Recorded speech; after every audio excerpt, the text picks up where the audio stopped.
Well, the time is finally here to start messing with the 1955 Oshkosh. I moved it over here closer to the shop a couple months ago.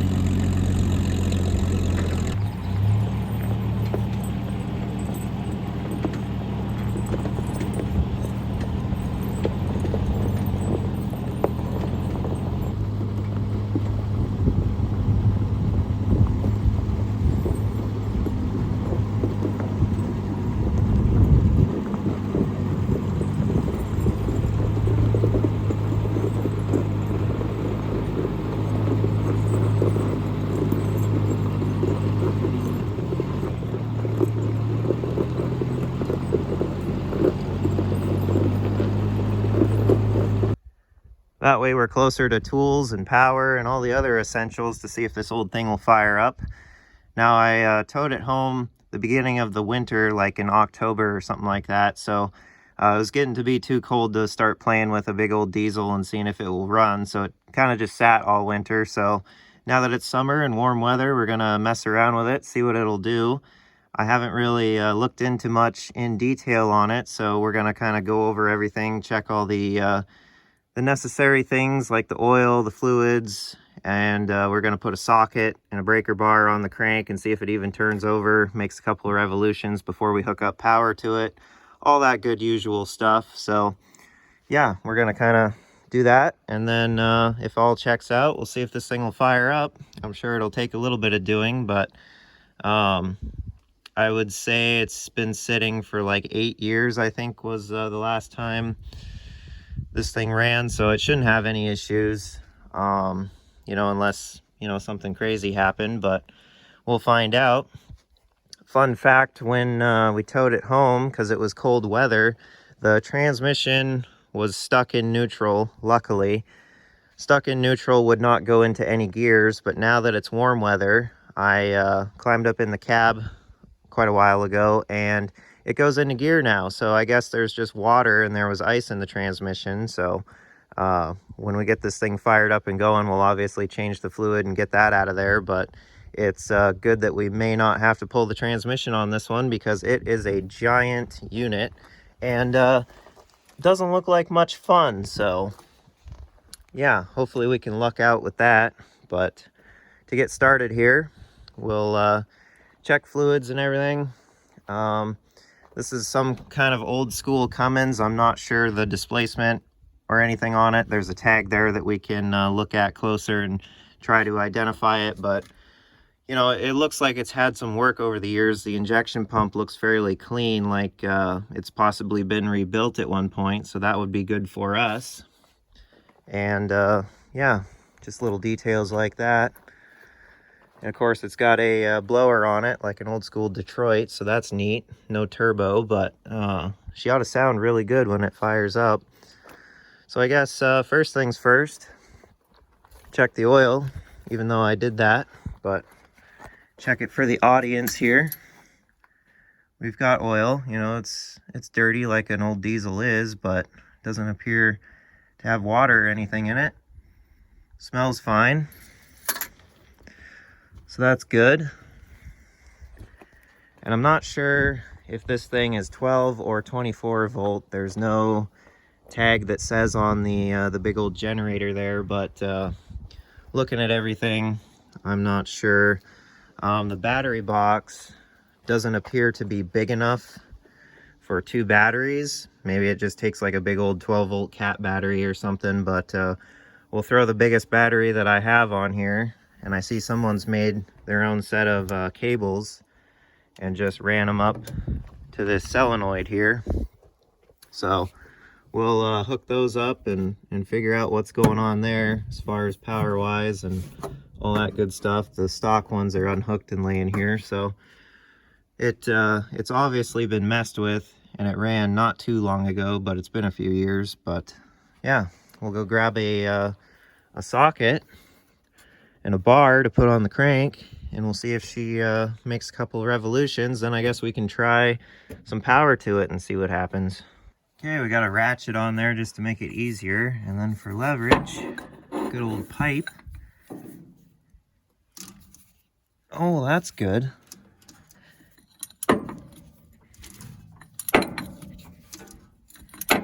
See if we can get a couple full ones out of it.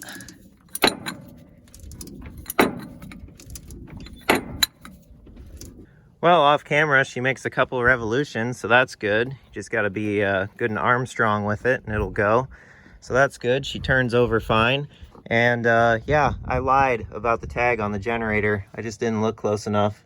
You see that there, 12 volts, so that answers that question. So yeah, we've got that going for us. She turns over, has oil. I guess next thing to do now is hook some power up and see if we can get this thing wheeling over, and then we'll go on to the fuel system and then go from there. All right, we got our battery thrown up there. Gonna go ahead and assume the one with the red paint means positive because, you know, assuming on electrical is always a good idea, but it hasn't hurt me yet. Oh, that's ideal. And ground, nothing crazy going on. That's always good. Guess it's not a Dodge and gonna go up in smoke right away. This one may need the certified rock to tighten that up. So we'll get these snugged up and then go inside and see what happens. Okay, battery connections are somewhat marginal but good. So we'll climb up into this big old beast. Oh yeah, right at home. Yes, good stuff. And yeah, goes right into gear now that it's warm weather, so that's good. Check neutral there a million times, make sure we're good. And smoke test. Something's clicking under there. Oh, we got a little red light on. That means we got something. See what happens here. Oh, that's promising.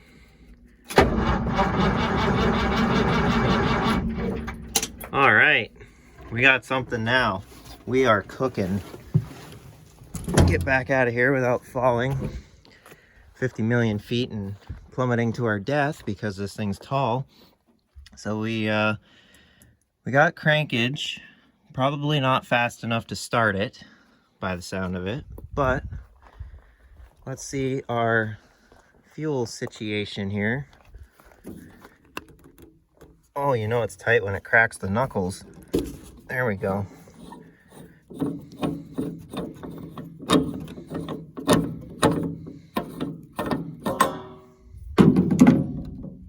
Oh, it's got an angle on it. We may not even be able to dip it. We'll grab a hose and dip that and see what's in there. Okay, chunk of heater hose. Oh, that may not, oh. That may not do it. Do we need like smaller stuff or what? Oh, we might have success if we just force it. Nope, smaller hose. All right, attempt number 2.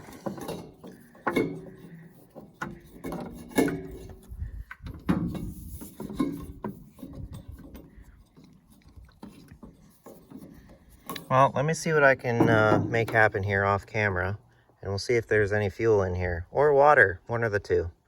All right, well, no luck with that. Even with a piece of tie wire, it won't make that bend down into the tank. But looking at it here, we've got a bottom outlet, so it's not like it has to pull up and out.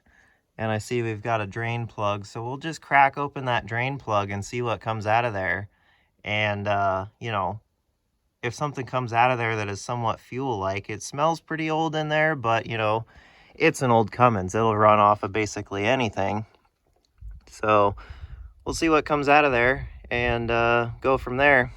Checking out the exhaust here. There's no flapper up there. So all the rain's just been going down that and rusting it out here.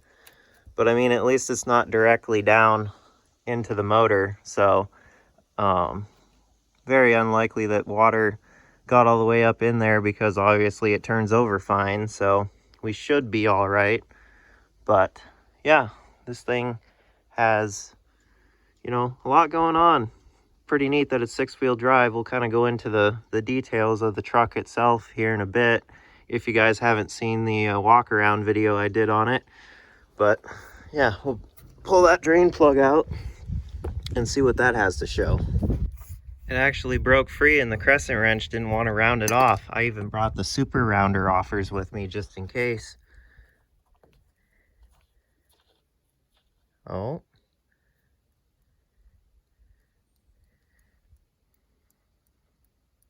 Well, it smells very fuel-like. So that's good. Nice and yellow and dirty, but smells like something has something.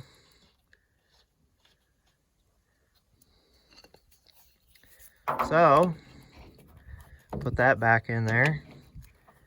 We don't know how much it has, but it has something. That's better than nothing. Okay, got the power probe hooked up to our battery, so we'll see here.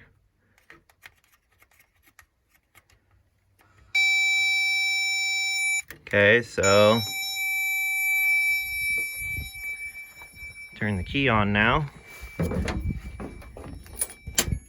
Yep, power. We've got power to that solenoid, so that's our shutoff.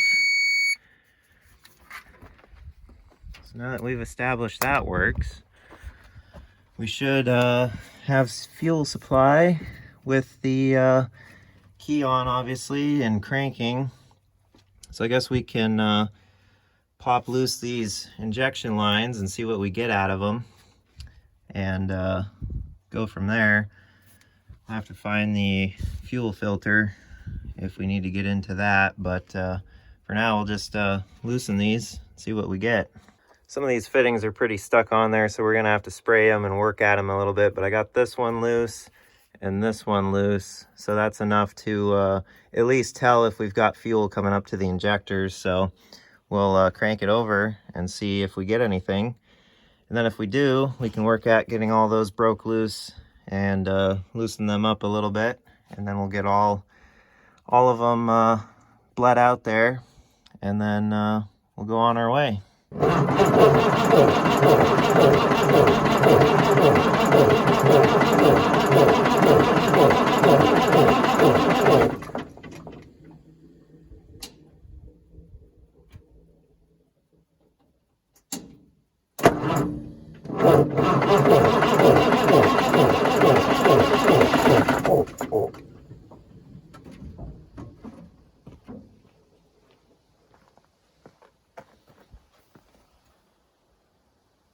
Well, we've got fuel. Things sounded like it wanted to start up there. So maybe we're good. We'll tighten them back up and find something for the intake just in case she wants to get excited and go on cruise control RPMs. And yeah, we might get lucky on this one. That is crazy that it sounded like it wanted to go. I even smell the smoke. So yeah, we'll just go ahead and tighten up those fittings. Probably either pull this end of this hose or this end so we can block it off. Well, I guess that's easy enough. Not even tight. This one's kind of not too ideal. We'll just pull this one off. That way we can stick something over the blower and cut the air supply just in case. All right, those two injection lines are tight again, and we got a chunk of wood to shove over that just in case she wants to get excited and party on us. So we'll get the camera set up and see what happens.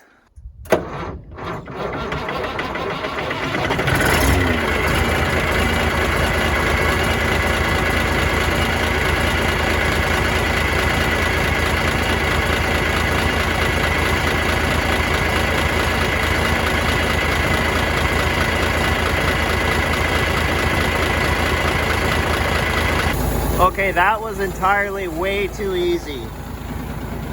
Listen to this thing.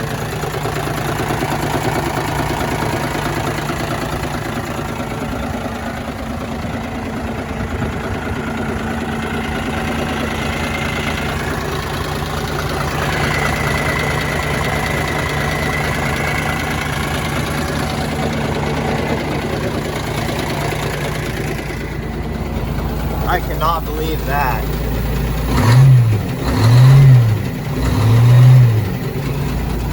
Wow.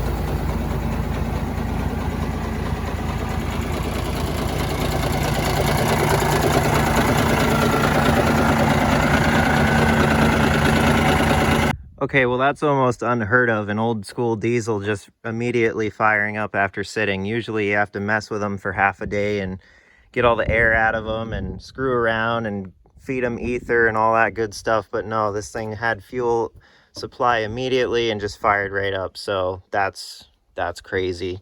So we'll get this intake hose back on so we don't have to worry about that now. Thing sounds great. Idle's great, sounds good.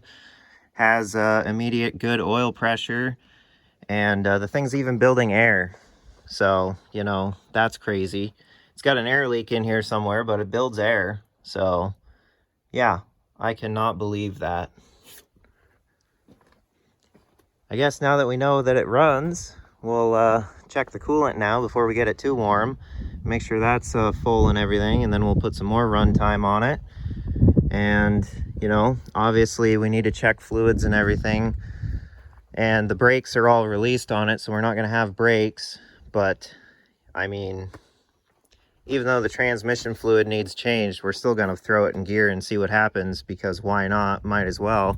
We need to get all that cycling around anyway so we can drain it out. So, yeah, no problem there. But we'll get the intake put back on, check the coolant, all that good stuff. Oh, it's even got coolant. We are golden. How's it start back up?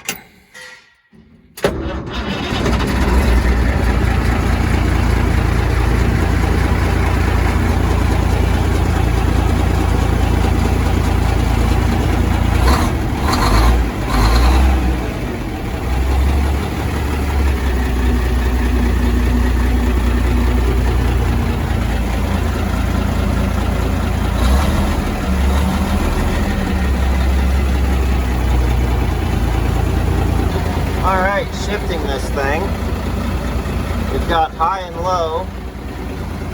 That's our pattern. So I guess if we put it in low like that, and this one like that.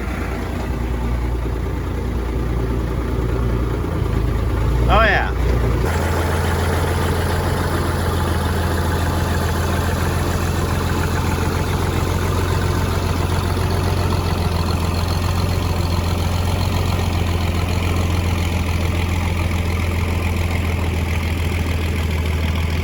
Well, it moves just fine, so I guess we'll crawl underneath and check all the fluids, see what those look like. Then we'll go drive this thing and see how that is.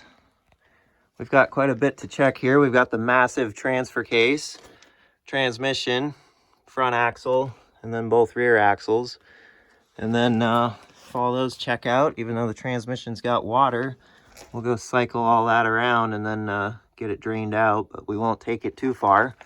Just enough to try it out. Then we'll have to grease everything too. Give it some TLC. Most all the tires seem all right, air-wise. Front ones are a little low. But, I mean, that ain't bad at all. That's probably the quickest, easiest revival I've ever had.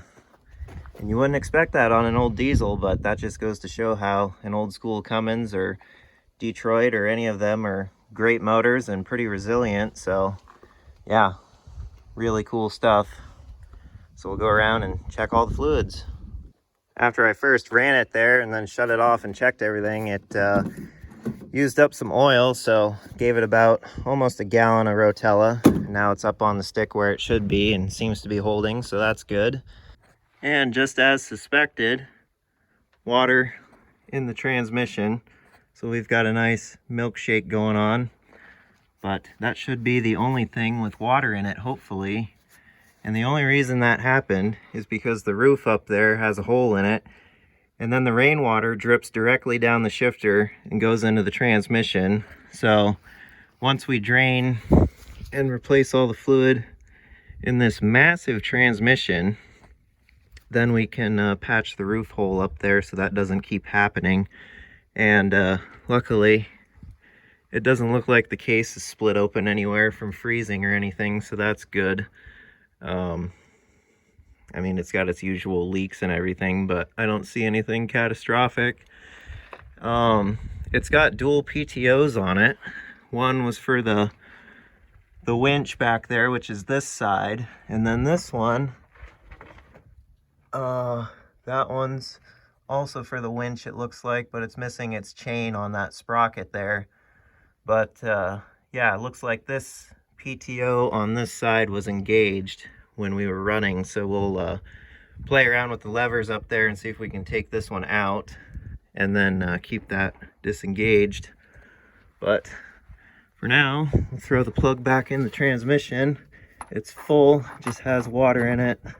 We won't run it too much like that, but enough that I want to make sure everything else works before investing all the money into the several quarts of fluid that this thing's gonna hold.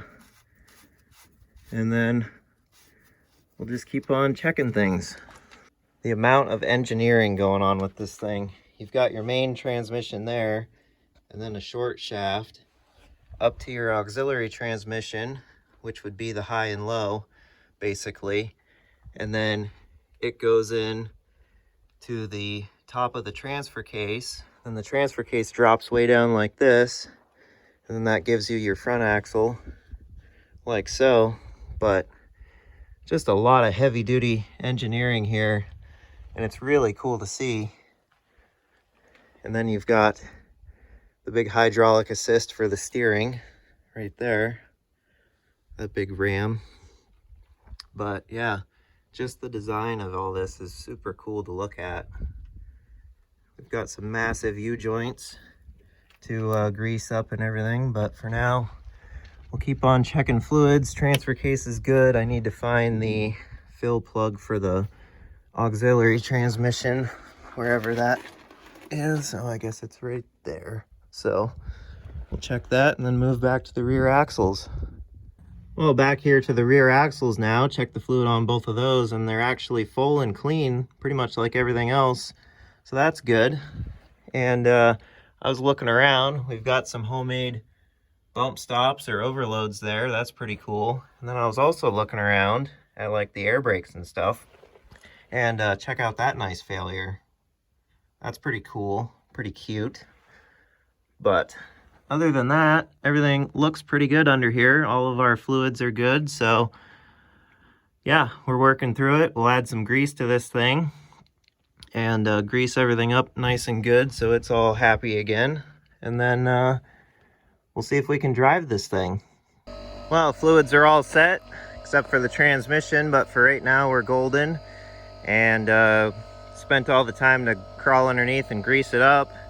Now we're gonna throw some air in the low tires, and then gonna go fill a couple cans with some fresh fuel and dump in it. And we'll also throw some ATF or something in there for it to you know, lube everything up again and all that good stuff. Clean the injectors up, so that'll treat it nicely. But yeah, we're almost on our way to taking this thing down the road, I think.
Well, we got air in the tires now and some fresh fuel in it, so let's go drive this thing and see what she'll do. Also, see how it starts back up. Oh yeah.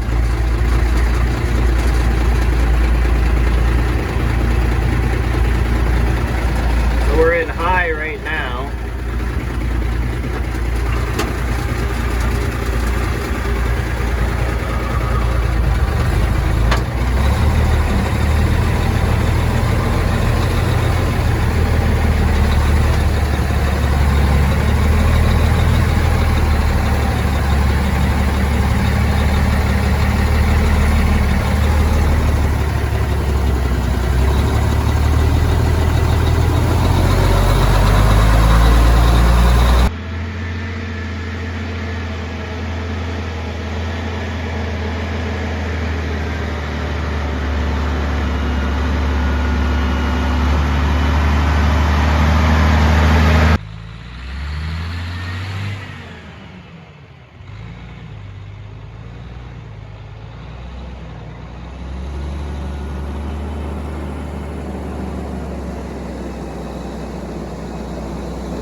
Well, we're out here in the proving grounds, as I like to call them. Thing runs down the road pretty dang good. It shifts good. You can go from first to second normally with the clutch, and then third, fourth, and fifth you got to double clutch, so it's a little bit picky that way. Didn't try floating it that much yet. Not sure if it will or not, but we'll get the RPMs up there and see if she'll do it. But I mean, just the best diesel sounds ever coming out of the exhaust. So, you know, that's got me excited just on its own. But this thing is freaking awesome. Just looks so unique. Super fun to drive. Feels like an old school semi, you know, because it practically is. But, you know, it's even 6-wheel drive, so that makes it that much better. And the poles are just ridiculous. Like when you're backing this thing up trying to turn it around, like it looks like, you know, you don't have much room at all. You need like 10 acres to turn this thing around, but you know, it's a blast.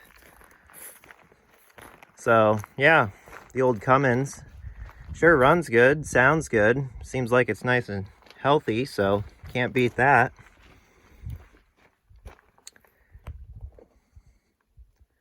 What a gem. We'll climb up in here and we'll kind of do a rundown of what I've figured out as for operations and such. So, you know, it's a 5-speed, and then you've got low and high, or direct as they want to call it, which is this lever here. So that must go back to the auxiliary transmission. And then playing around with it, I found out the PTO on that side of the transmission is this lever, and it's got a very short throw, and it was kind of difficult to find neutral on it to get that shaft down there to quit spinning. And then these two levers here are related to this PTO. I know one for sure is, because you can take it in and out and watch the shaft on that one spin. As for this lever, I'm not too sure. Maybe it runs to something related to the winch or the transfer case. I'm not too sure. We need to investigate that a little bit. But that's basically how everything else works. And then reading this tag, it tells you about engaging the front end, and it took me a minute to figure that out. But yeah, to literally lock the front end in, this lever here goes down the steering column, and it's got a bunch of linkages going on underneath, and this goes to your transfer case. And to engage your front end, you take this lever and you flip it around like that, and now your front end's engaged. So that is probably the goofiest thing I've ever seen. And then it's like right here when you're trying to shift, so that's kind of funny. But yeah, that's how you engage and disengage your front end. So, you know, we're out here in the proving grounds. We got a little hill right here. We might as well see if she'll do 6x6 things and climb right up that. But yeah, this thing is an absolute blast. So we'll fire it back up, pop it in low, and then first gear, lock the front end in, and see what happens.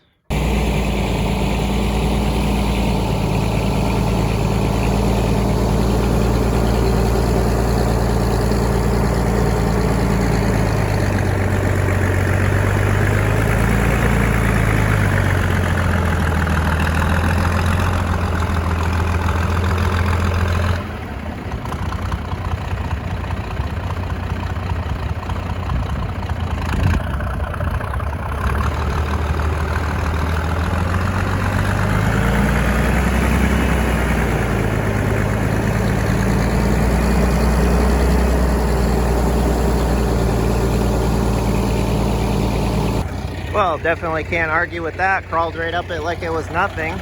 Super low geared.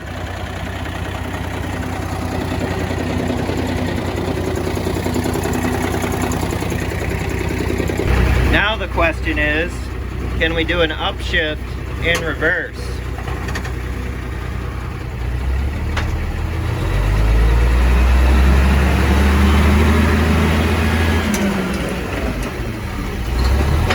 Oh yeah.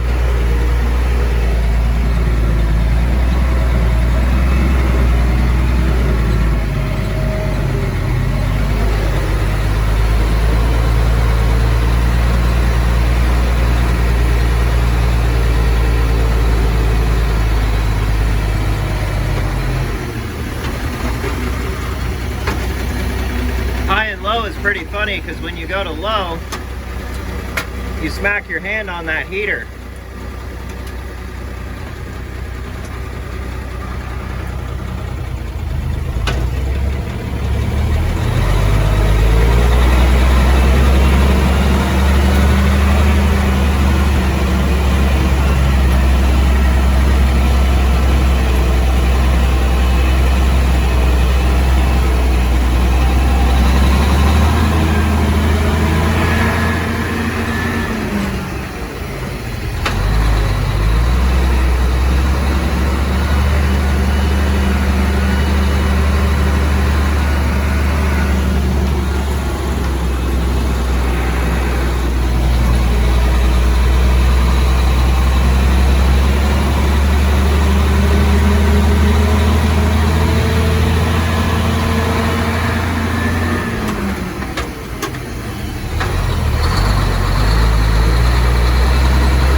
This thing is a peach. Loving it so far. It's a lot of fun. we'll kind of go over the truck's history now with you guys in case some of you are wondering, but off camera I did figure out what kind of Cummins we've got in here. And looking at this data tag at the top left corner, we've got the model, and then stamped in there is C180. So we've got a C180 model, and that is a 464 cubic inch displacement. So that's what we're working with. And some online research, you can't really find much about them. They were introduced in the early 1950s and then ran up into the early to mid 1960s. I guess Kenworth and a few other truck brands used them as well. The PT fuel system was something new that they tried on this model, so that's what we've got for an injection pump. And other than that, there's not a whole lot you can really find about them. I guess there's one in a museum in Australia. That's kind of the article I was reading. But yeah, if anyone knows any more about these things, be sure to comment down below. But at least we know what model it is. We know the displacement of it now, so that's good. That's good to know. And something else, I actually inspected things and learned more now that it's running, of course. But when I was cracking open these injection lines earlier to get this thing going, I didn't really pay attention that one of them is supply, one of them is return.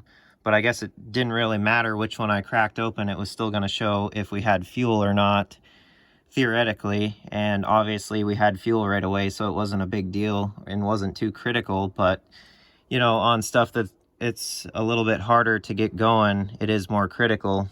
But if you pay attention to your injection pump here, we've got these lines coming into it. And then if you look on the motor at the lines on it, we've got a larger size line and a smaller size, and then the larger ones go to another hose here which runs back, and I'm assuming that's the return. So smaller is supply, larger is return, from what I'm understanding is going on here, but that's what it seems like. So just something to point out in case some of you guys noticed earlier when I was screwing around with it. But you know, we've got supply return going on, so that's why there's multiple fuel lines for a 6-cylinder motor. And then yeah, I was also looking around. We've got some cool old-timey Cummins logos on stickers right there on the oil filter. We've got that one, and then around here we've got another one up there. Pretty cool looking. There was a tag on this blower, but can't really read it much anymore. And early diesel motors mostly had you know, the blowers on them, and some of them had turbos, but the blowers were a little more common on the early stuff, and then turbos kind of took their place. But you know, it's the same principle. Is it draws in and forces air into the system, and obviously the more air you can give a diesel, you know, the better it's going to run, the more power you're going to make. So that's the purpose of a blower, is to cram air into it faster so it can run better and get more air. But I mean, just like the Detroits, they sound super cool, and when you get this thing wound up, you can definitely hear that blower singing. So definitely has a great sound. But that's any old diesel from this timeline. They all sound super good and super cool. And yeah, that's basically what we know about it now. And like I said, if you guys know any additional info, be sure to comment down below. We've got another Cummins tag there that you can still read. And then this setup here, it's got two lines off of it. One of them goes into the block, the other one goes into the oil pan down there. So this must be some kind of like catch can or something. That's the only thing that really makes sense to me, is what that is, because they've got it sealed up here. So not too sure, but I'm pretty positive that's what it is. You can kind of read that tag. But yeah, super healthy sounding motor for sure. I don't see any, you know, issues with it other than some leaks here and there, but the thing's pushing 70 years old, so you know, what can you expect? Sure runs good. So now that we've kind of covered the power plant on this thing, we'll go over the rest of the truck and tell you guys what I know about it. This is a 1955 Oshkosh W712 model, and I guess the W712 was also the four-wheel drive variants as well. And as far as these 6xs go, I cannot find much information about them at all, let alone any pictures of any other ones. So, you know, that tells me that it's a pretty rare model, and, you know, they're just not as common as like the four-wheel drive Oshkosh trucks with like the snow blowers or the snow plows with a wing blade on them. You know, those were a lot more common, and they actually made those up into the 80s or 90s, I think. And they pretty well, you know, kept the same cab design and front end design throughout the years there, but obviously this one's a much earlier truck and a much more unique model, being a 6-wheel drive unit. You know, I want to believe that this Cummins was original to it, but, you know, it's very likely that this could have gotten swapped in at some point. But, you know, it's hard to tell, given that this truck is pushing 70 years old. You know, that's a lot of time of use and abuse to put a truck through, and, you know, they tend to need power plant swaps throughout that length of time. So tough to say, but that's about all we know as far as that. And for all the Oshkosh info, if we climb up in here, we've got a data tag.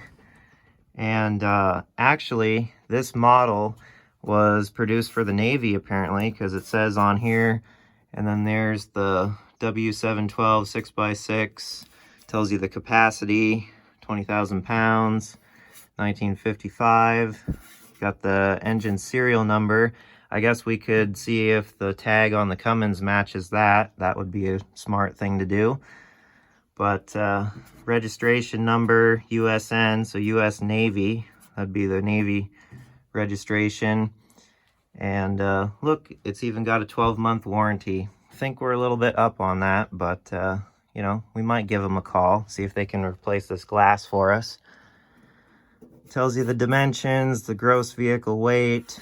This thing weighs 17,500 pounds stock, and provided we've got the gin pole set up and all that going on, we're probably pushing about 20 with all that stuff on there. But super cool to read this. Then you've got Oshkosh Motor Truck Incorporated. Yeah, super cool. And then this inspection stamp over here, it says ARR. And I've almost wondered if that stood for Alaska Railroad, like it did work for them at some point, and they just stamped that. But, you know, maybe someone that knows a little bit more about this stuff could tell me. But, yeah, it's a 10-ton truck. And, yeah, she's seen a lot of work over the years, for sure.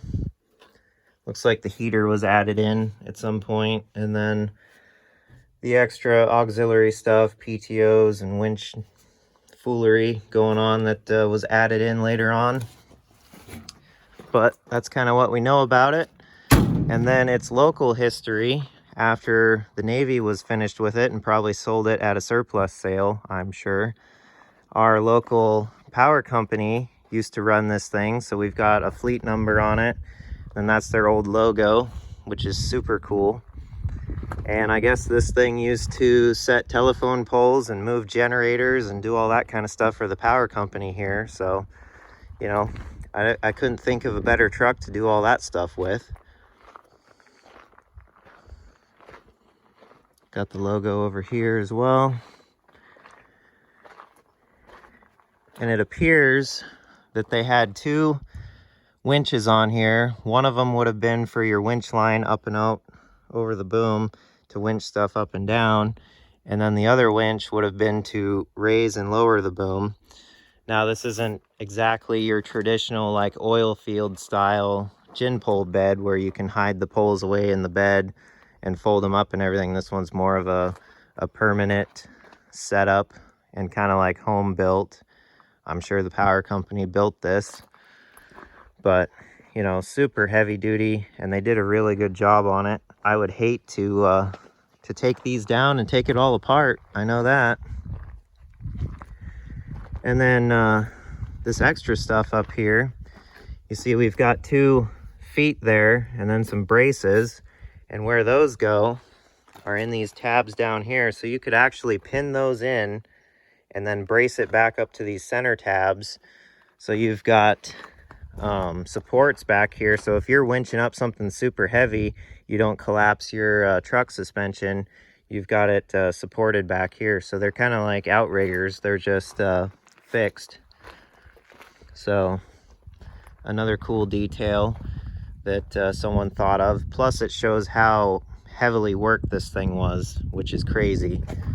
But yeah, super cool. And we've still got the Braden winch gearbox down there with the PTO shaft to it, and it's got a sprocket on it. The sprocket would have had a chain that came up to run the winch. It's all gear reduction stuff going on, you know, chains and sprockets make for a better system. And then the other PTO on this side must have been for the other winch, because it's got a sprocket right there, which you can tell was kind of homemade and plated in there. So one winch here, one winch there. And yeah, super cool setup. As for this other output on the giant transfer case, that looks like it must have been for some kind of brake setup or something, because you can see it's got a wear mark on it. So I think the brake must have mounted up here and then gone around that shaft. So you could have had like a handbrake, kind of like the World War II trucks that I have that, you know, they have the handbrake with a band around a drum on the back of the transfer case, or, you know, the transmission. But yeah, that's kind of what's going on engineering wise. Now all the stock setup on this truck that, you know, Oshkosh engineered is just super heavy duty and really well done. Just the way they thought of everything. And the fact that this front axle is pretty unique too. You know, it's air brake, but it's still enclosed knuckle. And yeah, there's just a lot going on. Here's our hydraulic pump driven off the crankshaft with a single belt, and that's for our steering assist. But yeah, just a heck of a lot of engineering going on. Super cool to crawl underneath and study for hours, I know that. Anyways, I hope you guys enjoyed watching along. I've been super eager to get this thing up and going and driving again, so the fact that I was able to accomplish that today in just a few hours was kind of crazy. I certainly didn't expect it to be that easy and that simple, but certainly not going to complain about it. It's been a fun time, and I've been wanting an old school diesel to rally around for quite a while, so the fact that I have one now and can listen to those sweet sounds hit the eardrums, it's great. Totally love it, and it fits right in around here just for how unique and old school it is. So yeah, hope you guys enjoyed, and yeah, till the next time, don't forget, be sure to leave a like and subscribe. Drop a comment down below, tell me what you thought of the video. The link to the merch store is in the video description. Go pick up some cool stuff. Support the channel a little bit. I appreciate it. And until the next video, I will see you guys later.